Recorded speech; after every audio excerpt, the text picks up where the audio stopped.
দর্শক স্বাগত জানাচ্ছি পূর্ণিয়ার খোঁজে। আপনাদের সামনে বসেছি একেবারে একটু তাড়াহুড়ো করে, যে আমাদের মাথায় ঢুকছে না আসলেও কিসের আলামত চলছে চারদিকে আমাদের দেশে। যখন সারা পৃথিবী স্তব্ধ হয়ে গেল, যখন সারা পৃথিবীর মানুষ একরকম ঘরমুখী, পৃথিবীর সবচেয়ে উন্নত দেশগুলো, সবচেয়ে শক্তিশালী দেশগুলো ঘরমুখী, তখন আমাদের দেশে 15 দিনের ব্যবধানে এক বিচিত্র রকম কাণ্ড কি ঘটে যাচ্ছে না। আজকে পত্রপত্রিকা, মিডিয়া, সোশ্যাল মিডিয়ার দিকে আপনি তাকালে দেখবেন আমাদের সেই সরলমনা গ্রামগঞ্জের রহিমন, করিমন, রহিমা, সলিমা, সলিমুদ্দিন, করিমুদ্দিন, ময়জুদ্দিন, যাদের ভেতরটা একেবারে সাদা, যারা এই করোনা বোঝে না, করোনা জীবাণু বুঝে না, বা যাদের শুধু 3 বেলা খাওয়ার তাগিদেই তাদের জীবন, এদেরকে একরকম যেন হ্যামিলনের বাঁশিওয়ালার মতন ডাক দিয়ে ঢাকায় নিয়ে আসা হচ্ছে। সারা দেশের পরিস্থিতি আজকের, আপনারা যারা এখন পর্যন্ত খবরটি জানেন না, হাজার হাজার গার্মেন্টস শ্রমিক হঠাৎ করেই ঢাকামুখী। হঠাৎ করেই বলবো কারণ গতকাল পর্যন্ত, আজ 4 এপ্রিল যখন আমি কথা বলছি, তার আগের দিন পর্যন্ত কিছু বোঝা যায়নি। বিকেল থেকে কিছু কিছু শুরু হলো, তারপর 4 এপ্রিল সারা দিন ময়মনসিংহ থেকে গাজীপুর পর্যন্ত এই প্রায় 110 কিলোমিটার হাইওয়েতে শ্রমিকরা হেঁটে, পিক আপে, কোনো কোনো ক্ষেত্রে বাসে, প্রাইভেট কার ভাড়া করে, ভ্যানে করে ঢাকায় ঢুকছেন। একই অবস্থা আরিচায়, একই অবস্থা মাওয়াতে। ঢাকার দিকমুখী সব কয়টি মহাসড়কে শ্রমিকদের বিশাল রকম এক ভিড়, ঢাকামুখী ভিড়। তাজ্জব কাণ্ডটি হলো এখানে যে এই শ্রমিকদের মধ্যে অনেকেই, তারা সরকার যখন সাধারণ ছুটি ঘোষণা করলো তার আগে নিজে থেকেই তারা ঢাকার বাইরে গ্রামেগঞ্জে চলে গিয়েছেন করোনা ভাইরাসকে ভয় পেয়ে।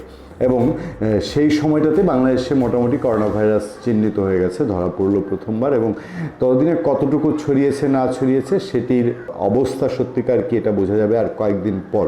করোনা ভাইরাসের সমীকরণ বলে, যেসব দেশে করোনা ভাইরাস এখন ম্যাসাকার চালাচ্ছে সেসব দেশে এই 20-25 দিনে, প্রথম আক্রান্ত চিহ্নিত হওয়ার পর 20-25 দিনে তেমন একটা কিছু বোঝা যায়নি। তারপর হঠাৎ করেই ভয়ঙ্কর এক পরিস্থিতি তৈরি হয়। আমাদের দেশে আদতে কি হয়েছে সেটা কিন্তু বুঝতে এখনও সময় বাকি, যদিও নানান সমীকরণ, প্রিডিকশন, গবেষণা বলছে যে আমাদের সামনের দিনগুলো ভালো যাবে না। যেখানে বিশ্ব স্বাস্থ্য সংস্থার প্রধান বলে দিলেন যে এই ভয়াবহতা দেখতে আরও সামনে বাকি আছে, তখন একটা সময়ে আমরা বলছি, যখন মানুষ একেবারে ঢাকাকে ভয় পেয়ে গ্রামেগঞ্জে ছড়িয়ে গেলেন, তখন আমরা বলছি যে তাদের মধ্যে অনেকেই হয়তো করোনার জীবাণু নিয়ে বাইরে যাচ্ছেন, অথবা প্রবাসীরা যারা এসছেন, এসে ঢাকার বাইরে ছড়িয়ে পড়েছেন, তাদের মধ্যে করোনা ভাইরাস ছিল, আর ঢাকা থেকে যারা যাচ্ছেন তাদের ইন্টারেকশনে সবাই আক্রান্ত হওয়ার ঝুঁকি বাড়ছে।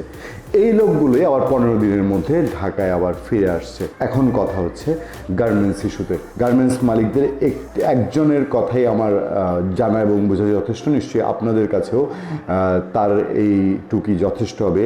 নারায়ণগঞ্জের প্রভাবশালী মানুষ সেলিম ওসমান, গার্মেন্টস মালিকদের নেতা, তিনি দাবি করেছেন যে শ্রমিকদের অনেকের বকেয়া ছিল এবং 4 তারিখ পর্যন্ত তারা গার্মেন্টস বন্ধ ঘোষণা করেছিলেন এবং তারা আর নতুন কোনো ডিক্লারেশন দেয়নি। সেজন্য শ্রমিকদের বকেয়ার জন্যে হয়তো অনেক গার্মেন্টস খোলা থাকবে। আহা, কি মায়া, কি মহব্বত, কি দরদি এক একজন মালিক গার্মেন্টস শ্রমিকদের প্রতি। এই বাংলাদেশের মানুষ ভুলে যায়নি যে এই গার্মেন্টস শ্রমিকদের স্বাস্থ্য সুবিধা, বেতন, আগুনে পোড়া থেকে বাঁচা, বিভিন্ন কিছুর জন্য ধাপে ধাপে এনজিও বায়াররা অর্ডার ক্যান্সেল করে তাদেরকে একদম ঘেঁটি ধরে বাধ্য করেছে ন্যূনতম কিছু সুযোগ সুবিধার ব্যবস্থা করতে। তাদের নাকি এখন মায়া জেগেছে, যেখানে মাসের পর মাস শ্রমিকদের বেতন না দিয়ে মালিক উধাও হয়ে যায়, চট করে গার্মেন্টস বন্ধ করে দেয়। এখন ঘটনা সত্য যে বাংলাদেশে এখন পর্যন্ত ইতিমধ্যে গার্ডিয়ানের রিপোর্ট হচ্ছে, ব্রিটিশ পত্রিকা গার্ডিয়ান, যে বাংলাদেশে প্রায় 13 লাখ শ্রমিক চাকরি হারিয়েছে। যদিও গার্মেন্টস মালিকরা, বিশেষ করে রুবানা হক একজন খুবই সম্মানিত মানুষ, তিনি গার্মেন্টস মালিকদের পক্ষে দাবি করেছেন যে এই তথ্য ঠিক নয়, কিন্তু ইতিমধ্যে প্রায় 21 লাখ গার্মেন্টস শ্রমিক তারা ক্ষতিগ্রস্ত হওয়ার আশঙ্কার মুখে আছেন। এটি গার্মেন্টস মালিকরাও স্বীকার করেন। বাংলাদেশে এখন পর্যন্ত প্রায় $300 কোটি মূল্যমানের অর্ডার ক্যান্সেল হওয়ার মুখে। কিন্তু এই করোনা ভাইরাসের সময় সারা পৃথিবীতে ওয়ার্ল্ড ওয়াইড মাল্টিন্যাশনাল যে কোম্পানিগুলো আছে, তারা তাদের শাটডাউন করছে, তারা দরজা বন্ধ করে দিচ্ছে, তারা তাদের কর্মী ছাঁটাই করছে, তারা তাদের কর্মীদের বেতন দিয়ে বিদায় করছে, কোনো কোনো ক্ষেত্রে কর্মীরা চলে যাচ্ছেন, কোনো কোনো ক্ষেত্রে তারা কর্মীদের ঘরে বসে কাজ করতে বলছেন। এখন এই যুক্তিতে আসা কতটা জরুরি, কারণ হচ্ছে আগের জীবন, আগে বাঁচতে হবে। আমাদের গার্মেন্টসের ভাই বোনেরা, এই সেলাই দিদিমণিরা, তারা বলছেন যে গার্মেন্টস যেহেতু 5 তারিখ থেকে খুলে যাচ্ছে, সুতরাং না গেলে চাকরিটা থাকবে না। গার্মেন্টস মালিকরা দাবি করছেন তারা কাউকে নাকি চাকরিচ্যুত করেনি। আমাদের হাতে যথেষ্ট তথ্য প্রমাণ আছে।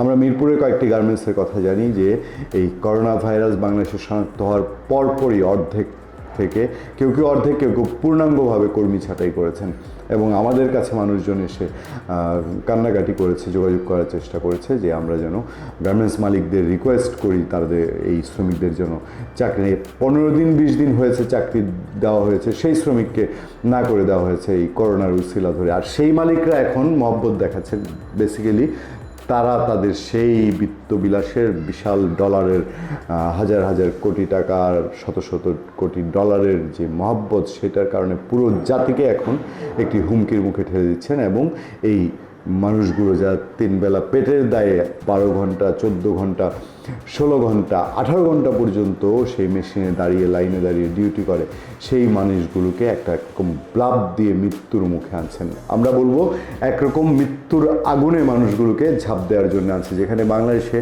আদতে একটা বিত্তশালী মানুষেরও, একটা হাই সোসাইটিতে থাকা মানুষেরও করোনা থেকে নিরাপদে থাকার নিশ্চয়তা দেওয়ার মতো অবস্থা নেই। সেখানে এই শ্রমিকদের এনে যদি গার্মেন্টস চালানো হয়, দেশের পরিস্থিতি কী হতে পারে আপনারা কি ভেবে দেখবেন একবার?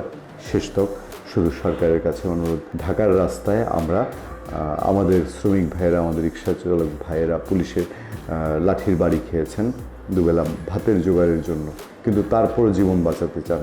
তারা করোনা থেকে মুক্তির জন্যে সরকারের এই সিদ্ধান্তের বিরোধিতা করেন না, এই সিদ্ধান্তের সমালোচনা করেন না, তারা এই নিয়তিকে মেনে নিয়েছেন। তাই এই গার্মেন্টস শ্রমিকদের যেভাবে ঢাকায় আনা হচ্ছে, এ থেকেও নিশ্চয়ই আমাদের এই সরকার, আমাদের মাননীয় প্রধানমন্ত্রী একটি পদক্ষেপ নিয়ে সবাইকে ঝুঁকি থেকে মুক্ত থাকার ব্যবস্থা করবেন, এই প্রত্যাশা নিয়ে শেষ করছি। আবারও বলছি, আপনারা সবাই ঘরে থাকুন, অবশ্যই যে যার ঘরে থাকুন, ভালো থাকুন, সুস্থ থাকুন, করোনা মুক্ত থাকুন।